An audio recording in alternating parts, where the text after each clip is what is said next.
Kind of tell you why we've had to change our specialty clinics. Back earlier in the year, we had a survey by the State Department of Health, and as many of you know, probably our most popular clinic was the urology clinic when the urologists from Enid would come. And we rented out space to them so that they could have their clinic there. State Department of Health came in and said that the space that we had them in was not up to the regulation. We did not have any space that we could make available at share that would pass regulation. So we had to end that contract with the specialty clinics. And that is unfortunate because it does save our citizens from driving. We do realize that it's nothing that we could prevent. We worked very hard to try to find them space in town at the professional building, but it wouldn't work. It didn't have a bathroom inside the clinic space, so we were unable to accommodate them. So there's been a few bugs floating around saying we kicked them out, and I just want to clarify, we did not kick them out. It was a regulation by the State Department of Health. The regulation requires that if we rent out licensed hospital space, and you can understand that when the State Department of Health comes in and licenses us as a hospital, we're held to certain regulations for the things that are done in those spaces. And so when we go subleasing space out, that's concerning to them. So they want you to have a firewall around the entire perimeter of that space, as well as a separate marked entrance. So we are not able to accommodate that at this time. We have had plans in the Commons area to build 3 rooms, but with the economy being like it is, we just felt like we weren't able to bite that off, unsure what the future holds. So we put those plans on hold, and then the state came in and said that, and so it kind of put us in a pickle. So to comply with the state regulations, we had to end those contracts. So I just want everybody to know that we didn't kick them out. It wasn't that we got into it or didn't want them to be there. It was simply to meet state regulations. So just that one specialty or all of them? No, it's actually all of the specialties that we had coming. Dr. Mullins is the cardiologist from St. Anthony. Well, she doesn't work for St. Anthony's. She used to work for St. Anthony's. She is still going to be able to come because we can put her down in Dr. Kinsey's clinic on the day that Dr. Kinsey's gone. Dr. Kinsey's off on Wednesdays, so Dr. Mullins was able to move her schedule around so that she could come on Wednesdays, so she still will be coming. The reason we couldn't do that with the urologist, if you've ever been out there, you know that they have a lot of patients come at one time, and our waiting room wouldn't hold that capacity since we've added David and Lindsay, Dr. Kinsey in there, so we just weren't able to accommodate that. That part of the building is not licensed space. It's not actually part of the hospital license, so that's why we were able to do that in that area. But as you know, there's only 3 clinic rooms on one side and I think 6 on the other, and so that we just didn't have enough space for them. Yes, ma'am. If facilities were to be available, would you be interested in taking those people back, those specialists back? They actually have made other arrangements. They're going to, from my understanding, they are going into Dr. Pinniger's old space. So they're still going to be here in Alva for patients to see, and so I want to throw this out there. You still can get your lab drawn at share. You don't have to have it because as far as I understand, it is Integris that has leased the space. So yeah, that's a little concerning. But I want people to understand that you still can get your lab drawn. Those dollars stay here in Alva. They don't go back to Enid. So, that's important for people to understand. You've heard me talk about that before, that those ancillary tests are important because, inpatient admissions are what Medicare is trying to prevent these days. We try to keep people well and out of the hospital. So what our revenue depends on our outpatient lab draws, x-rays, those kind of things. So just keep that in the back of your mind. How big a blow is this? Yeah, so how much, I mean, that's basically the issue, you lost the income. Yes, we did. Right as it stands right now, the spin-off testing is what we call it, so lab, ultrasound, those kind of things, that the urologists from Enid were doing was a net of about $10,000 a month. Candy, Yes. I see Dr. Kruska. I was actually supposed to have an appointment with him today Okay. at your place. And but they had called me and told me that they lost those arrangements of facilities.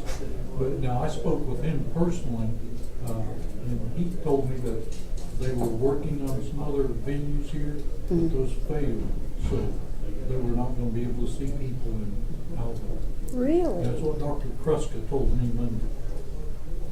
I He told me also heard that. we could go Really? to Fairview or to Enid.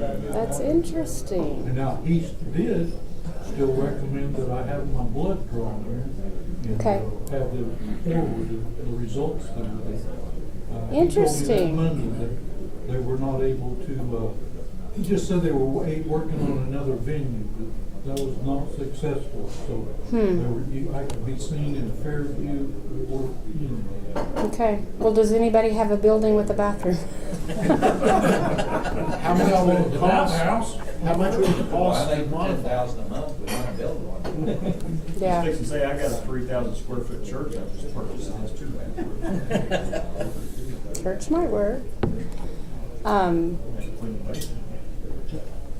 You know, that's interesting, Larry. I had not heard that. That gives me food for thought. That's simply the thing, you know, when they've got to have space, need about 4 areas for clinic rooms. Obviously, they have to have privacy for those. We have the clinic beds.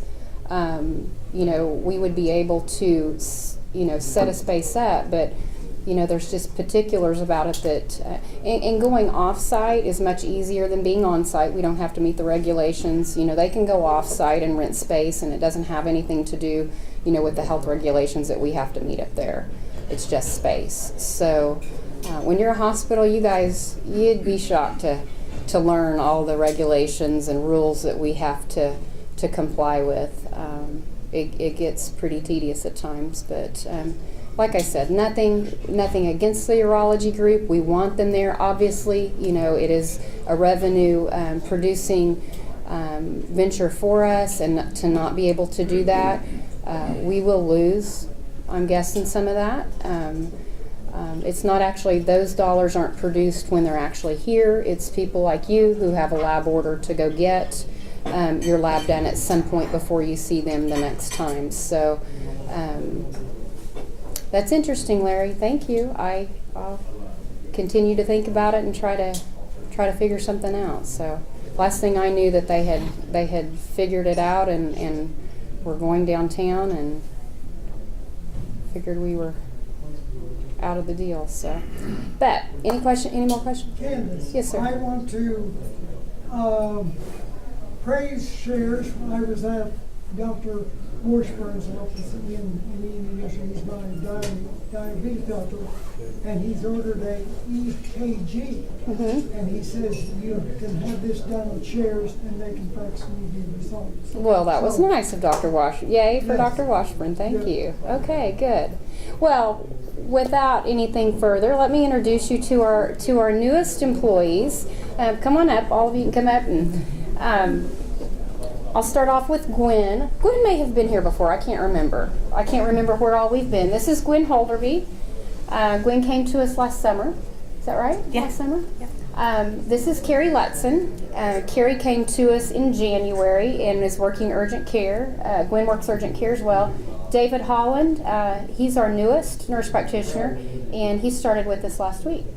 So I will let each of them tell you a little bit about themselves. We're really excited to have them. I think I've told this group before, you know, rural communities, it's really hard. Gosh, this is driving me nuts. It's really loud, it feels like. I need it. Okay. I'm a loud person anyway. Rural communities is really hard to recruit, and as you know, we're working very hard to recruit physicians to come to Alva, and nothing yet.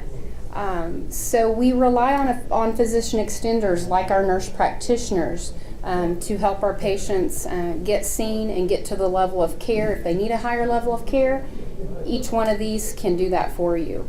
And I can't remember, I think it was this group that I talked to last time and said, you know, you might not be real comfortable with it today, but I'm just going to tell you, you know, get comfortable. And it's not just Alva, Oklahoma, it's all over the nation that we've got physician shortages. We're going to have to rely on the physician extenders to help those physicians out. And in those situations where the nurse practitioner can see you and take care of it, great. If you need to move to that next level of care, these people can do that for you. So we're very fortunate to have them on our team, especially in this time of need of with Dr. Berry going back to his hometown and that leaving a gap in our community. We're working very hard to find a family practice doctor that wants to live in rural northwest Oklahoma. But in the meantime, these folks are very capable of seeing you and your families and moving you along to that next level of care if needed. So I'm going to let Gwen start out telling you a little bit about herself, and we'll go from there. Go ahead. I'm Gwen Holderby. I'm originally from Stillwater, Oklahoma. I went to OSU for 2 years, and then I went to Oklahoma City University, where I earned my Bachelor's of Science in Nursing, and I was an RN. I worked as an RN at OU Children's for 2 years, and then decided to continue my education. I went to nurse practitioner school at Oklahoma City University, and while I was there, I met my husband, who's a farmer in Byron, Oklahoma, and that's what brings me to this area. And I started at Share in July. In the beginning, I was at the physician's clinic, and I enjoyed it. And then when they decided to open the urgent care, she asked me if I'd like to try that out. And so far, I'm really liking it. We see a little bit of everything from lots of flu and strep this year, and colds. And then we also see fractures, broken bones, people that need stitches, a good variety of everything. So it's kind of nice. Kind of nice that people have that, right? Yeah. No. It's good for you. Yeah. In other words, you don't get bored. Yes. So I like it. Yeah, they don't get bored. I think it had to be a historic high flu season. These folks, we were, especially Gwen, I said, we'll be happy if we see 10 patients a day, Gwen. I think you'll be able to ease into it. It'll be great. And she did kind of get to start to ease into it. But during flu season, they were seeing 40 to 50 patients a day in 12 hours. And it was just, so yes, I know we got some bad PR off of that, understandably. We'd have 12 people walk in at one time. Well, it takes over an hour to register 12 people. So we're working on our wait times now that it's back down. Right now it seems like we're around 25 a day in the urgent care. So they were hit really hard, and we do need to pat them on the back. You talk about public service. They did all they could do just to survive each day. So Yeah, we're working on a lot of things to make it go faster, so Yeah. that'll be good. you guys have any questions for Gwen? I've got a question more for you, Candice. Okay. Is there any plans to integrate the urgent care into some app like iTriage, where you can schedule an appointment for urgent care and so forth instead of coming just and waiting? Yes, we actually have talked about that, and now that we're over this, just trying to survive. St. Anthony's has for their ER, what do they call it? In quick ER or something to that effect. We will look at something like that. We talked about how like at Outback you get the little buzzer things. You you register and, you know, come back when this is, we've talked about all those things, or call for an appointment, and we give you an approximate appointment time. They have been, or they were doing that. Right now, it's not such a big deal to get seen. It's kind of spread out now, but absolutely we'll look at that. If people are interested in that technology and would use it, we certainly would be open to doing that. Save people time. People don't like to wait. And we've talked a lot about that. You know, people have things to do. They have jobs to be at, and you know, waiting an hour to be seen, or just an hour total time. People don't want to do that anymore, and we understand that, and we're working to fix that. Well, I mean, it's also like if you're on the road someplace, if you're traveling through someplace. Yep, you're urgent right. care locations come up on your phone, and you know, if you have a situation, you know where to go. Yes, absolutely. Absolutely. Good point. We will talk about that. Anybody else? Okay, thank you, Gwen. Carrie, you want to tell them a little bit about you? Hi, my name's Carrie Ludson, and I'm actually new to the area. I came down from Omaha, Nebraska, and I have been in healthcare probably now about 13 years. I was a RN before. I mostly did emergency RN nursing for about 13 years, and I decided to go back for my nurse practitioner, and I did that and graduated in the last year, and worked in the last year I worked in Omaha before Kandice actually recruited me down here to Alva. This is my first time actually living in a rural area, or in actually Oklahoma. And I just want to say you guys have probably been the most welcoming community that I have ever lived in. It's just a new experience for me to actually go to the store or take my daughter to dance, and to just see people every time I go somewhere that I know. And it's just kind of something new to me. I came down here with my husband and my 4-year-old daughter, and we bought a home just here in the last month, and we are just loving it tremendously. We're loving the area. We're loving the people. The job itself is just wonderful. I kind of walked into the 40 to 50 patients a day. So now I'm kind of enjoying a little bit of the slowing down. Now that we're getting a little bit away from the flu season and getting into more of the sand dune accidents, injuries, things like that. Just seeing things a little bit different. It's kind of interesting because, of course, we didn't have so much of that in Omaha. So I'm kind of seeing things around the area. See people that talk about things like rattlesnake bites and things like that. I'm like, see, have those around here. So some of that's a little bit new to me. We don't go looking for them, though, like most people do. And I really look forward to my time here and working with Share Medical Center, and of course meeting everyone around here. Thank you. It's warmer than Omaha, right? It is. It's about 10 or 15 degrees warmer, and I love hot weather and I love the warmth. So we got something for you. I do not see that as being a problem for me. Do that again in August. Yeah, we're gonna find her back in August. I don't think I'm going to complain. I really don't. So thank We'll you. hold you to that. Thank you, Carrie. David, All right. tell us all about yourself. I'm David Holland. I come to you all from Enid, Oklahoma. I was, well, let me start before that. I was active duty Air Force for 22 years. I had a great career. Most of my training comes through the Air Force, through the military. I deployed twice during Operation Iraqi Freedom and in combat operations. And so I had some real interesting times, saw injuries that I hope we never see in Alva, Oklahoma, because that would not be a good thing for any of us if that ever happened. But my experiences were great. I was able to do those 22 years. I retired as a lieutenant colonel in 2009, and so I was able to travel all over the world through my deployments and through the various things that I was able to do. Came out of the military, finished my time here at Vance. My wife is the executive director of the Cherokee Strip Regional Heritage Center in Enid.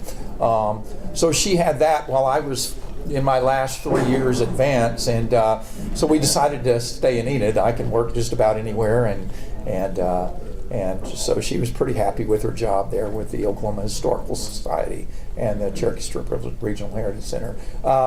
And so how I ended up here in Alva was, it's kind of an interesting story about our Christmas conversation, but anyway, I decided to cut back my practice. I decided to cut back my practice to 3 days a week.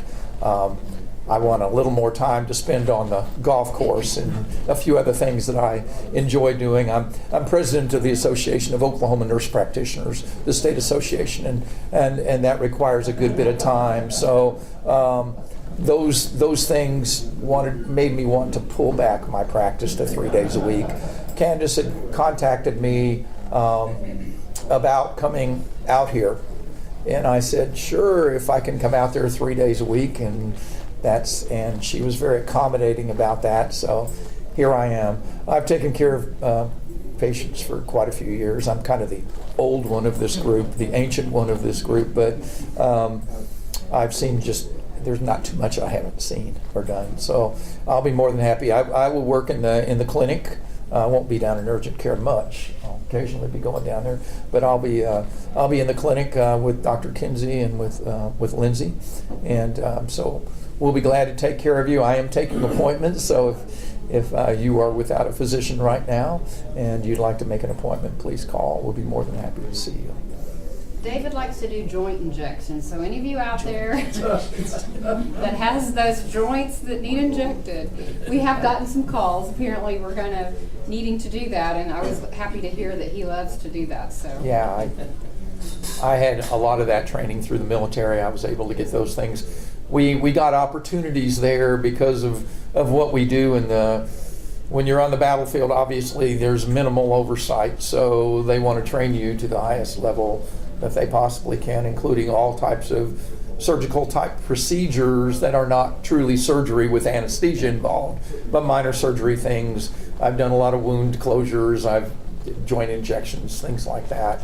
A lot of my time in the military, I did aeromedical evacuation, where we were based in Iraq on my last tour, and we air evac'd 3,268 wounded warriors in 165 days. So we were doing 100 on a flight 5 days a week, and most of these young men and women had very, very serious traumatic injuries. So trying to relieve their pain and find other ways of doing it besides the standard put medication in an IV was important, and so being able to help them out in those ways was a real important part of what we did. Any questions for me? Are you a nurse practitioner? I am a nurse practitioner, yes. all three of these are nurse practitioners. How much education does it take beyond like a nursing degree? I assume that's a bachelor's degree. It is nursing. a bachelor's degree in nursing, and then a master's degree after that. That is changing. By 2016, it'll be a doctorate. It'll be, I think it's 2016. Gwen has a doctorate already. She's got 3 years. But we don't go by doctor. There's only one doctor in medicine, and that is a medical doctor. We will have doctorates, but we don't go as doctor unless it's in an educational setting where she taught at a university. She would be known as Dr. Gwen Holderby, but that would be in a university setting, not in a practice setting. We have our own. We do many of the very same things that the physicians do, but we have our own set of training that we're not going to say is, obviously they go through medical school, they do a residency, internship and a residency, so their level of training is extensive. Ours is very, very good. Most of us, I won't even, do I have to say this? I've been a nurse for over 30 years. So I had a lot of experience before I became a nurse practitioner, and so we have kind of a different set. When we go into our graduate level training, for most of us, we've had pretty extensive patient care experience before we ever got there, so our level of training is both from the medical background and we still do a lot of things from the nursing side of the house, just that attitude of maybe that, they say about nursing is the caring profession. And hopefully as nurse practitioners, we're able to show an awful lot of that we really care for our patients. And And we And really each of them do have a supervising physician that, Yes. actually, at SHARE, the physicians have chosen to sign off on all that they do. So the physician reviews each record that these, each patient that these see, the physician reviews that record each day. So it's the physicians. Yeah, the physician, we've always worked with physician oversight, and we appreciate that. They give a lot of support. And most of the time, 99% of the time or more, I think they agree with what we do. So. It's a question for Kandice and development, and maybe not very good one, but what is the difference between an RN and nurse practitioner? What's What's the difference between an RN and a nurse practitioner? A nurse practitioner has a master's degree, and we're trained to be providers of health care. Nurses, RNs, receive orders, and we give orders. We can actually give orders. In other words, I can order an ultrasound, I can order a CT or an MRI, I can order medications, I can prescribe. We have prescriptive privileges, except for very few drugs that it's just changed recently that we can't prescribe, and that would be Schedule II narcotics, which is a very high level of narcotic analgesic. That's about the only thing that we can't prescribe. We can refer to any specialty. This morning I referred to orthopedics and cardiology already today, so we can refer up without going through anybody else, direct referrals, and the specialists are more than willing to take our referrals too. They like, because it increases access to care for all of you. Where the physician's not available, we can still provide a very high level of care for you. Good questions. Any others, Richard? One question. You work here every Wednesday? Tuesday, Wednesday, and Thursday. Tuesday, Wednesday, and Thursday. I invite you to come to Columbus next week. Dr. Bob Blackburn. Oh, I know Dr. Blackburn. With his assistant, Tim Zwinnick, a former Alvin, will be here to put on the program. I'd like to have you and your wife be our guest. Well, I'll see what she's got going on. So if she can make it up to, she's pretty busy. So I have to kind of dive into her schedule a little bit and see. But if she knows Dr. Blackburn is going to be up here, she may already know that already. Well, we'd love to have you. So give me a call if you would. Okay, I will. Ladies in the urgent care, I utilize St. Anthony's Dermatology Clinic, and I have sutures, stitches. Is the urgent care something that I can just come and have those taken out without driving clear to you to do? We can do that. You do that kind of stuff. I don't know if that's too trivial or not. We can do that. No problem. The Telederm is a great service. I did that back a couple months ago, and very cool to just leave my desk. It took about 30 minutes in total time for me to get up there, get registered, be seen by the doctor on telemedicine, got my scripts, headed to holders, got them filled, and I was finished. It's really neat. Has the urgent care been a good idea? I don't know what we would have done without it. I really don't. We saw, in January, we saw 853 or so visits, and in February we actually saw I think 3 less than that, but we were short 3 days as well. So absolutely, with Dr. Barry Gleaven, the capacity for being seen shrank a lot, and so absolutely urgent care we were a little overwhelmed, but it was obviously a service that was needed. So we're very fortunate to have it. Very fortunate to have these providers with us. Ken, your cardiologist is going to still be coming on Mondays? Dr. Mullins, she'll be coming on a Wednesday. She comes one Wednesday a month, and I can't remember which Wednesday it is, but holler at me and I'll find out. Okay, now, will they do things like angiograms? She'll do the stress test. We don't do angiograms here, but she'll do the stress test, if you need her to do that. If you need to, she'll do any testing or any procedure here that she can. And anything she can't, then you would have to go to her clinic. Do they do ultrasound here? We do ultrasound here, yes, we do.